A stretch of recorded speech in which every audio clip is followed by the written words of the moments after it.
Hello दोस्तों, आप सभी का स्वागत है हमारे डर की दास्तान यूट्यूब चैनल में, जहां आपको अनकही और अनसुनी कहानियां सुनने को मिलती हैं। अगर आपको हमारी कहानियां पसंद आती हैं, तो हमारे चैनल को सब्सक्राइब जरूर करें। तो शुरू करते हैं आज की यह कहानी। ये एक ऐसी रहस्यमयी और डरावनी कहानी है जिसमें हर मोड़ पर छिपे हैं ऐसे राज जिन्हें सुनकर आपके होश उड़ सकते हैं।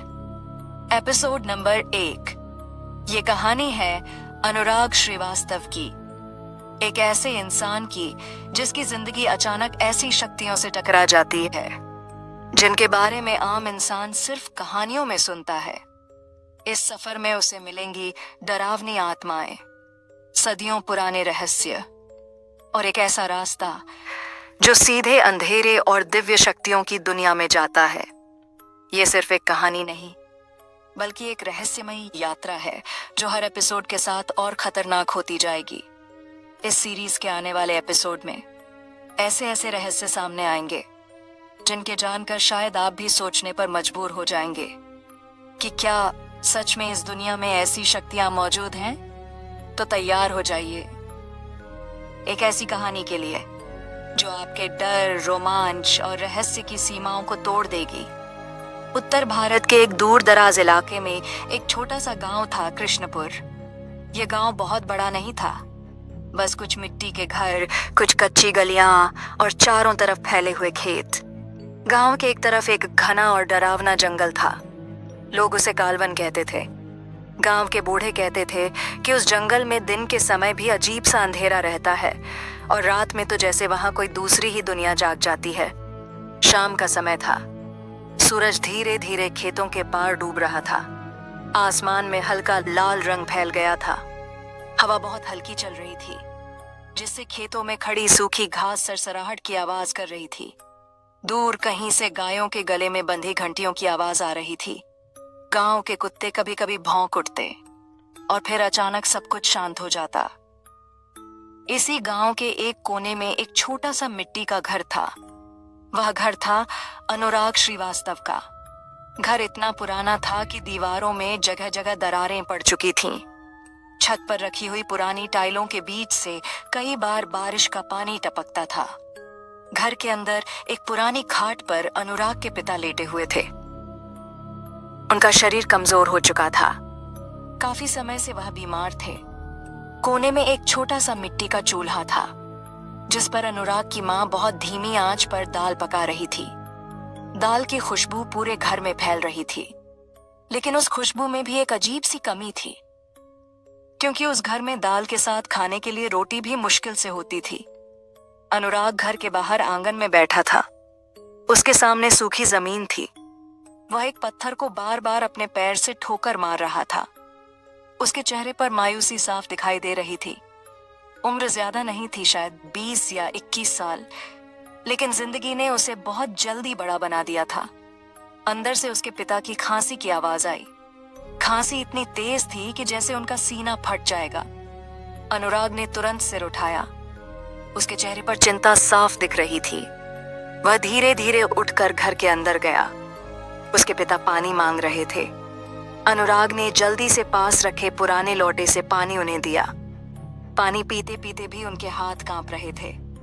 उनकी आंखों में दर्द था, लेकिन उससे भी ज्यादा बेबसी। अनुराग कुछ देर चुपचाप उन्हें देखता रहा। उसके मन में एक ही बात घूम रही थी, अगर मेरे पास पैसे होते तो मैं पिताजी का इलाज करवा सकता था, लेकिन पैसे उसके पास तो खुद के लिए भी नहीं थे। वह धीरे धीरे बाहर आकर फिर आंगन में बैठ गया। सूरज अब लगभग डूब चुका था। आसमान में अंधेरा फैलने लगा था। पेड़ों पर बैठे पक्षी अपने घोंसलों की तरफ लौट रहे थे। उनकी चहचहाहट धीरे धीरे कम हो रही थी और फिर कुछ ही देर में पूरा गांव एक अजीब से सन्नाटे में डूब गया। दूर जंगल की तरफ से अचानक एक उल्लू की आवाज सुनाई दी। उस आवाज से माहौल और भी रहस्यमयी लगने लगा। अनुराग की नजर उस जंगल की तरफ चली गई। कालवन। गांव के लोग कहते थे कि उस जंगल में कई रहस्य छिपे हुए हैं। कुछ लोग कहते थे वहां खजाना है। कुछ कहते थे वहां भूत प्रेत रहते हैं, और कुछ लोग कहते थे जो भी उस जंगल में लालच लेकर जाता है वह कभी वापस नहीं आता। अनुराग ने गहरी सांस ली। उसके दिल में एक अजीब सी बेचैनी थी। गरीबी, बीमार पिता और टूटी हुई जिंदगी, इन सब ने उसके अंदर एक आग जला दी थी। उसने धीरे से खुद से कहा, मैं ऐसे नहीं जी सकता, मुझे कुछ करना होगा। उसकी नजर फिर जंगल की तरफ गई। हवा अचानक थोड़ी तेज चलने लगी थी। जंगल के ऊंचे पेड़ हवा में झूम रहे थे और उनकी शाखाएं आपस में टकराकर अजीब सी आवाज कर रही थीं, जैसे कोई दूर से फुसफुसा रहा हो। अनुराग कुछ देर तक उसी तरफ देखता रहा। उसे खुद नहीं पता था, लेकिन उसकी जिंदगी का रास्ता अब उसी जंगल से होकर गुजरने वाला था। अगली सुबह गांव में हल्की हल्की ठंडक थी। सूरज अभी पूरी तरह नहीं निकला था। आसमान हल्का नारंगी रंग का हो रहा था और खेतों पर ओस की छोटी छोटी बूंदें चमक रही थीं। दूर से मुर्गे की बांग सुनाई दी। कुकड़ू धीरे धीरे गांव जागने लगा था। कहीं कोई गाय को खोल रहा था, कहीं कोई औरत चूल्हा जला रही थी। लेकिन अनुराग की रात ठीक से नहीं बीती थी। वह देर तक जागता रहा था।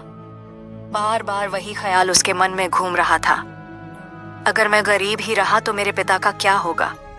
सुबह होते ही वह उठकर घर के बाहर आ गया। हवा हल्की हल्की चल रही थी।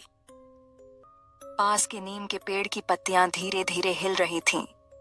उनकी सरसराहट एक अजीब सा सन्नाटा पैदा कर रही थी। अनुराग कुछ देर तक खामोश खड़ा रहा। फिर उसकी नजर फिर उसी दिशा में चली गई। कालवन जंगल दूर से ही बहुत घना दिखाई देता था। ऊंचे ऊंचे पेड़, जिनकी शाखाएं आपस में इस तरह उलझी हुई थीं कि जैसे किसी ने आसमान को ढक दिया हो। गांव में बचपन से ही उसे उस जंगल की कहानियां सुनाई गई थीं। लोग कहते थे उस जंगल में रास्ते अपने आप बदल जाते हैं और कई बार कोई अदृश्य चीज तुम्हें घूरती रहती है। अनुराग ने गहरी सांस ली। उसके अंदर डर तो था, लेकिन उससे बड़ा था लाचारपन। वह धीरे धीरे गांव की कच्ची गली से चलता हुआ जंगल की तरफ बढ़ने लगा। जैसे जैसे वह आगे बढ़ रहा था, गांव की आवाजें पीछे छूटती जा रही थीं। पहले लोगों की बातें सुनाई देती थीं, फिर सिर्फ गायों की घंटियों की आवाज, और फिर सब कुछ धीरे धीरे शांत हो गया। अब सिर्फ उसके पैरों की आवाज सुनाई दे रही थी। सूखी मिट्टी पर चलते हुए उसके कदम चर्र चर्र की आवाजें कर रहे थे। कुछ देर बाद वह जंगल के बिल्कुल पास पहुंच गया। जंगल के किनारे एक छोटा सा सूखा नाला था। नाले में थोड़ा सा पानी बह रहा था। पानी के बहने की आवाज बहुत हल्की थी, लेकिन उस सन्नाटे में वह साफ सुनाई दे रही थी। छप छप नाले के पास खड़े पेड़ों की जड़ों के बीच से ठंडी हवा गुजर रही थी। उस हवा में मिट्टी और गीली पत्तियों की गंध थी। अनुराग ने कुछ पल के लिए रुककर जंगल के अंदर झांका। अंदर हल्का सा अंधेरा था। दिन होने के बावजूद पेड़ों की मोटी शाखाएं सूरज की रोशनी को जमीन तक आने ही नहीं दे रही थीं। जंगल के अंदर से कभी कभी अजीब आवाजें आ रही थीं। कहीं कोई पक्षी अचानक चीखता, फिर सब शांत हो जाता। एक बार तो उसे ऐसा लगा जैसे किसी झाड़ी में कुछ हिला हो। वह तुरंत चौकन्ना हो गया। उसका दिल थोड़ी तेज धड़कने लगा, लेकिन उसने खुद को संभाला। डर कर क्या होगा, उसने मन ही मन कहा। फिर वह धीरे धीरे जंगल के अंदर कदम रखने लगा। जैसे ही वह अंदर गया, माहौल अचानक बदल गया। बाहर की हवा गर्म थी, लेकिन जंगल के अंदर ठंडी और भारी। चारों तरफ सूखी पत्तियां जमीन पर बिखरी हुई थीं। जैसे ही वह उन पर कदम रखता, चर्र चर्र की आवाज गूंज जाती। ऊपर पेड़ों पर बैठे कुछ काले कौवे उसे घूर रहे थे।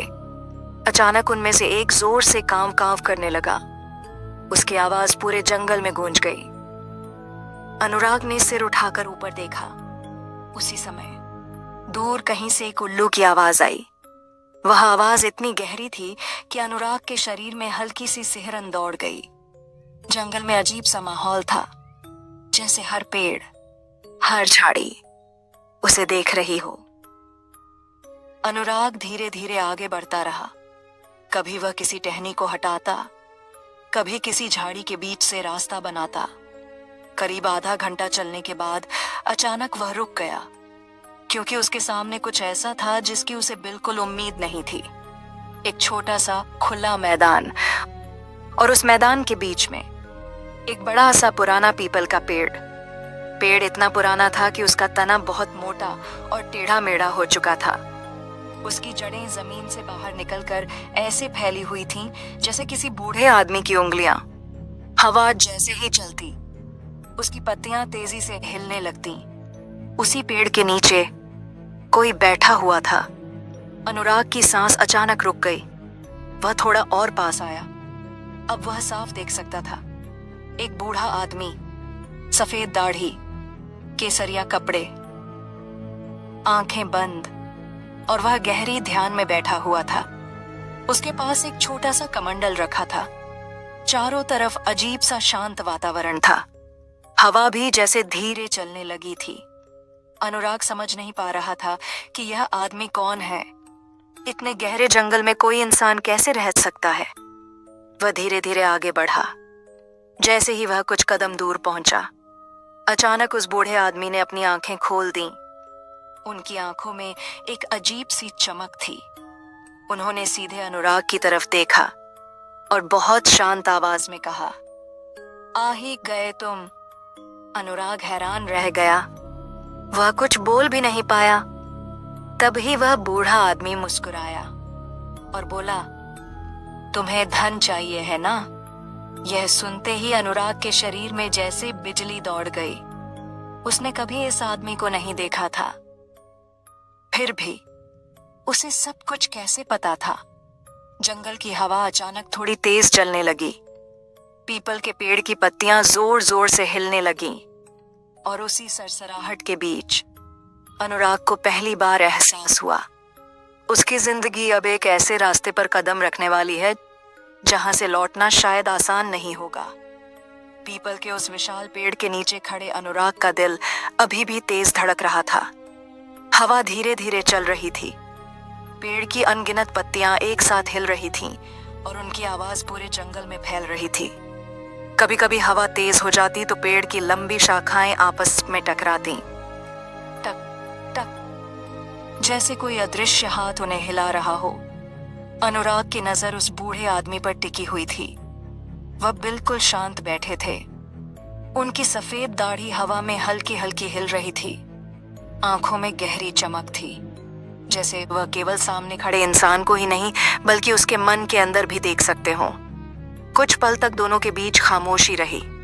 दूर कहीं से किसी पक्षी की तेज चीख सुनाई दी। फिर अचानक फिर से सन्नाटा छा गया। अनुराग ने धीरे धीरे हिम्मत जुटाई और पूछा, आप कौन हैं? बूढ़ा आदमी हल्का सा मुस्कुराया। उनकी मुस्कान अजीब थी, न तो पूरी तरह दयालु, न ही डरावनी, बस रहस्यमयी। उन्होंने धीरे से कहा, लोग मुझे आचार्य रुद्रदेव कहते हैं। यह नाम सुनकर अनुराग और भी हैरान हो गया।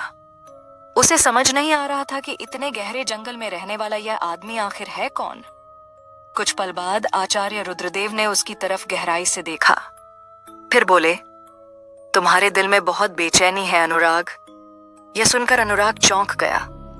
उसने कभी अपना नाम नहीं बताया था, फिर भी आचार्य को उसका नाम कैसे पता था? अनुराग की आंखें फैल गईं। वह कुछ बोलने ही वाला था कि आचार्य फिर बोले, तुम अपने पिता के लिए चिंतित हो, तुम्हें धन चाहिए, और तुम सोच रहे हो कि अगर तुम्हारे पास पैसा होता तो तुम उनकी मदद कर सकते। अनुराग के शरीर में सिहरन दौड़ गई। उसे लगा जैसे कोई उसके दिल के अंदर झांक रहा हो। हवा अचानक थोड़ी तेज चलने लगी। पीपल के पेड़ की पत्तियां जोर जोर से हिलने लगीं। जंगल में एक अजीब सा माहौल बन गया। कुछ देर तक अनुराग चुप खड़ा रहा। फिर उसने धीरे से कहा, अगर आपको सब पता है तो बताइए मैं क्या करूं? आचार्य रुद्रदेव ने अपनी आंखें थोड़ी देर के लिए बंद की, जैसे वह किसी गहरी सोच में चले गए हों। कुछ क्षण बाद उन्होंने अपनी आंखें खोली और सामने जमीन की तरफ इशारा किया। इस जंगल में एक जगह है, उन्होंने धीमी आवाज में कहा, जहां बहुत सारा सोना दबा हुआ है। यह सुनते ही अनुराग का दिल जोर से धड़कने लगा। सोना, इतना कि उसकी जिंदगी बदल सकती है। अनुराग थोड़ा आगे झुक गया। कहाँ है वो जगह? उसने जल्दी से पूछा। आचार्य ने पीपल के पेड़ के पार जंगल की गहराई की तरफ इशारा किया। वह दिशा और भी घनी थी। वहां पेड़ों की शाखाएं इतनी उलझी हुई थीं कि सूरज की रोशनी भी मुश्किल से जमीन तक पहुंच रही थी। आचार्य बोले, जंगल के अंदर एक पुराना बरगद का पेड़ है। उसके नीचे सदियों पुराना खजाना दबा हुआ है। अनुराग की आंखों में चमक आ गई, लेकिन उसी समय आचार्य का चेहरा गंभीर हो गया। उन्होंने धीमी आवाज में कहा, लेकिन वह खजाना तुम्हें इतनी आसानी से नहीं मिलेगा। हवा अचानक थोड़ी ठंडी हो गई। जंगल में कहीं दूर से उल्लू की आवाज गूंज उठी। अनुराग का दिल हल्का सा कांप गया। आचार्य ने आगे कहा, उस सोने की रखवाली एक चुड़ैल करती है। यह सुनते ही अनुराग के चेहरे की चमक अचानक गायब हो गई। जंगल का माहौल और भारी हो गया। पेड़ों की शाखाएं हवा में धीरे धीरे हिल रही थीं। कहीं दूर से किसी सूखी टहनी के टूटने की आवाज आई। टक। आचार्य की आवाज अब और धीमी हो गई थी। उन्होंने कहा, कई साल पहले कुछ लोग उस खजाने को लेने आए थे, लेकिन कोई वापस नहीं लौटा। अनुराग के मन में डर और लालच दोनों एक साथ उठ रहे थे। कुछ देर तक वह सोचता रहा। फिर उसने धीरे से पूछा, अगर वहां चुड़ैल है तो फिर मुझे यह क्यों बता रहे हैं? आचार्य रुद्रदेव ने गहरी सांस ली। उनकी आंखों में फिर वही रहस्यमयी चमक आ गई। उन्होंने धीरे से कहा, क्योंकि हर इंसान की किस्मत में एक रास्ता लिखा होता है और तुम्हारा रास्ता शायद वहीं से शुरू होता है। हवा अचानक तेज चलने लगी। बरगद और पीपल के पेड़ों की पत्तियां एक साथ जोर से हिलने लगीं। जंगल में सरसराहट की आवाज भर गई। अनुराग कुछ पल तक चुप रहा। फिर उसने अपनी मुट्ठियां कस लीं। उसकी आंखों में डर अभी भी था, लेकिन उससे बड़ा था हिम्मत और मजबूरी। उसने दृढ़ आवाज में कहा, मैं जाऊंगा। यह सुनकर आचार्य रुद्रदेव कुछ पल तक उसे देखते रहे। फिर उनके होंठों पर हल्की सी मुस्कान आई, जैसे उन्हें पहले से पता था कि अनुराग यही फैसला करेगा। आचार्य रुद्रदेव से बात करने के बाद जंगल का माहौल जैसे और भी रहस्यमयी हो गया था। हवा अब पहले से ठंडी लग रही थी। पीपल के पेड़ की पत्तियां लगातार हिल रही थीं और उनकी आवाज पूरे जंगल में गूंज रही थी। अनुराग अभी भी वहीं खड़ा था। उसके मन में अजीब सा संघर्ष चल रहा था। एक तरफ डर था और दूसरी तरफ उसके पिता का बीमार चेहरा। उसे याद आया कैसे रात को उनके सीने से खांसी की आवाज निकल रही थी। उसके मन में एक ही ख्याल आया, अगर यह सोना मिल गया तो सब ठीक हो जाएगा। आचार्य रुद्रदेव ने उसकी आंखों में देखते हुए कहा, जिस बरगद के नीचे खजाना है वह यहाँ से ज्यादा दूर नहीं है। उन्होंने जंगल के और अंदर की तरफ इशारा किया। वह दिशा और भी ज्यादा घनी थी। वहां पेड़ों की शाखाएं इतनी उलझी हुई थीं कि रोशनी मुश्किल से जमीन तक पहुंच रही थी। अनुराग ने धीरे से पूछा, अगर वहां चुड़ैल है तो मैं उससे कैसे लड़ूंगा? कुछ पल के लिए आचार्य रुद्रदेव चुप रहे।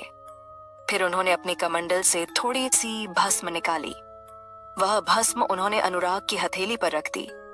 भस्म से हल्की सी चंदन जैसी खुशबू आ रही थी। आचार्य बोले, जब वह दिखाई दे तो यह भस्म जमीन पर फेंक देना और भगवान का नाम लेना। उनकी आवाज बहुत शांत थी, लेकिन उसमें अजीब सा विश्वास था। अनुराग ने भस्म को अपनी मुट्ठी में कसकर पकड़ लिया। फिर उसने आचार्य की तरफ देखा। अगर मैं वापस ना आया तो? उसने धीरे से पूछा। आचार्य की आंखों में हल्की सी चमक आई। उन्होंने बहुत शांत स्वर में कहा, जिसका समय नहीं आया उसे कोई शक्ति नहीं मार सकती। यह सुनकर अनुराग ने गहरी सांस ली। फिर वह मुड़कर जंगल के और अंदर चलने लगा। अब उसके हर कदम के साथ सूखी पत्तियां चरमराने लगीं।